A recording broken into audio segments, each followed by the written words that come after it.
ball bags. I don't know if any of you have ever noticed with restoring these old 80s bikes that a lot of the parts now you just can't get, and every now and again you have to improvise a little bit, just like I had to with the GT750 airbox. When I first picked this bike up, it was running pod filters, or it had been running pod filters because it wasn't running for anything. The carbs were really bad, really messy, or gummed up with all sorts of crap. Now I stripped them all down. All the O-rings were shot, in the joining pipes, and there was no way it was ever going to run, even attempt it the way it was, full of air leaks and everything. So yeah, stripped down, cleaned and rebuilt, good as new. I got hold of an airbox online, but all the internals were missing. And after trawling all the sites online, CMSL, all that, I couldn't find it. It was discontinued everywhere.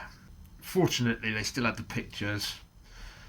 So I had to improvise and make something up.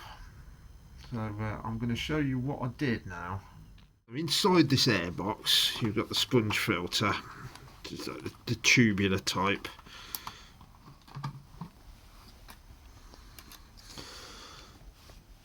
So it comes with a basket that goes in the middle of the filter there, which I made out of an old silicon sealant tube and a hole cutter, and it fits like a glove on there. So that was first problem. But inside here at the bottom there's a base to the filter as well, which when you buy it, it sits on a rubber grommet, which again you buy all the parts separately, and I couldn't get any of them. So what I did, this is an old sanding wheel for an angle grinder, and I just left it on the grinder, got a bit of sandpaper and ran this on the sandpaper to bring it to the right diameter. And then I put a piece of rubber tube with some sealant, and then the rubber grommet. This is I don't know if you know of a mortar pointing gun, but these rubber grommets are what come in that kit when you buy one of those, which is something to do with pumping the mortar through, and they send you a few replacements. And I had one laying around, and I thought this is a far more important use for those grommets than a bloody mortar pointing gun.